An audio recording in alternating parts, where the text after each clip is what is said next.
99 I look balloons.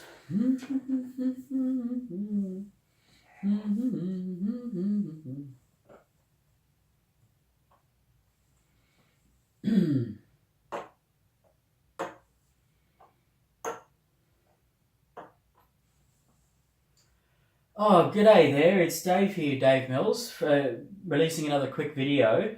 I just want to talk about a basic plan from the beginning. If you've never played Tarka before, here is your basic opening plan.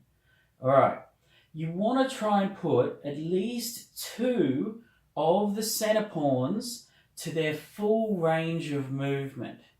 Let's do the center pawns on the H and I files.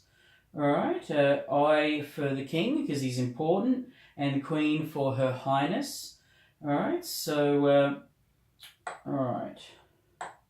so I've just put 2 pawns into their full maximum range. Now, this pawn is not protected by the king, whereas this pawn is protected by Her Majesty. So I could have chosen 2 different pawns. I could have chosen the princess pawn and Jack, the prince pawn. And now, once again, the Jack pawn, the prince pawn, is not defended by the prince, and the princess pawn is defended by the princess. So this dynamic balance, where you have 2 pawns that are strong, the princess and the queen, and 2 pawns that are unprotected, leads to many dynamics. So let's just decide to move the queen and the princess pawns at the start. So the plan is based on one simple principle: move the least to the center. All right, get the king to safety. It's very, very simple. So now that we've moved pawns, what is the pieces that are less mobile? Now I've decided I'm going to castle kingside. All right, and I've developed the pawns for the queen and the princess. So I want to develop kingside. So how many pieces can I jump towards the center? All right, so now starting with the knights, because the knights move the slowest after the pawns. 1, 2. I'm now going to also include with the squire this squire move here, which frees up the prince. Now the prince could just jump out, and so I want to be careful about not putting the prince on a bad alignment with their light squared pieces hitting down. So I'm going to put the prince here, defended by this squire, and actually helping drive this squire through the center. This squire is defended by the knight and the prince now, so that's actually really, really good. So now my archer is free, all right, but it's not. I want to actually free this bishop because this archer can just jump out where it wants. So I'm going to push this pawn here. Now it helps support the knight, which is going to help guard the king, but I want to actually just continue my plan, develop on the king's side. I'm not even touching my queen's side pieces. All right, A, B, C, D, E, F, G, H. All right, the queen side. All right, so the bishop now is free. So where can I put it? How close can I get it to the center?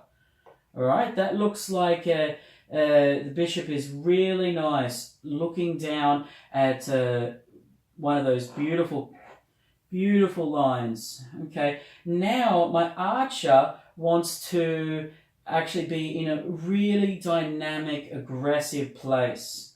And so once again in the center. Now I do have this option where the archer is working with the bishop to help push it down into their territory. That's definitely an option. It's definitely an option to also be more aggressive with it and align it up against the king. Now, you want to be very, very careful, and you want to be as active as you can. I actually really like this square. This is a great square to choose from. And so I'm actually going to choose this square here. It's very dynamic. It's once again, it's pointing at the king's side. Now, my king can castle 4 times in Tarka, but I actually like to just try and keep it to 2 if I can. Now, I can move my gargoyle out because it moves like a knight with a small L till it promotes, and it also moves like a rook sideways and up and down. So now like a plus sign. Okay, so I can actually play out. I'm just going to castle with my gargoyle. The king moves next to the gargoyle, gargoyle jumps over. King moves next to the rook jumps over. This, when you castle, the pieces, it's the only time you can move 2 pieces at once, and it is a very, very special power the king has. Now, so what we can see here is we can see that my king is castled, my heavies, my rook and gargoyle are towards the center. I can see that my pieces here are in really, really high potential. I've developed my king side. So now let's have a look at my queen side, how I can develop that. So this simple plan of getting the king to safety, whichever side you decide, developing that side first, having at least 2 pawns into the center, and moving the least to most is a basic time-honored logical way to get your king to safety and to activate your pieces. So now I can just show you a basic way that I could develop my queen side for a queen side attack. Alright, my pawn is defended here by this gargoyle. Alright, I can play my squire up. I can play another squire up. And now my bishop can come to the center.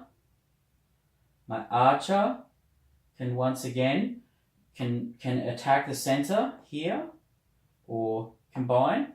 I think I'll put my archer here, and now my knight develops towards the subcenter. Now they're working well together, and now we can see these squires are together. All right, and we have a lovely attack down the b file, and we can just see. I've never seen this position before in my life, but it's just based on some logical planning. Develop the least to the most, get the king to safety, develop the other side before you attack. I've now got a half open file here to enter with my pieces, and it's very, very easy just to finalize my development. It's very easy for me, for my gargoyle to lift and swing across. And then enter into the fray. It's very, very easy for this gargoyle to come across, and for this p-pawn to assist an attack. Alright, for perhaps a passing game through the subcenter here, we can see all these pieces are working well together towards the queen side or towards the king side. I have a lot of flexibility here. I haven't moved these center pawns yet, so they still could move their initial move up to 5 squares. And so perhaps I've gained quite a bit of space over here, and I've got quite a few heavies over here. Maybe it makes sense to lift the royals and get the final heavy thrown in. So my princess can go here, which combines with my bishop, and my queen can go here, which combines with this bishop, light square bishop and a dark square bishop. And now finally my rook comes over, and my knight enters into the fray. And now the storm begins. Now we start punching down this flare out on the edge here. And so we already have the pieces working wonderfully together. And I've never seen this position before in my life, but it's all based on just using logical principles. All right? Least to most, based on their activity. Get the king to safety. Develop the other side. And get all your pieces working well together through the center. All right, that's it. Enjoy. You're going to win lots of games with those basic principles. And remember, king safety is paramount. Take care, guys. Wonderful.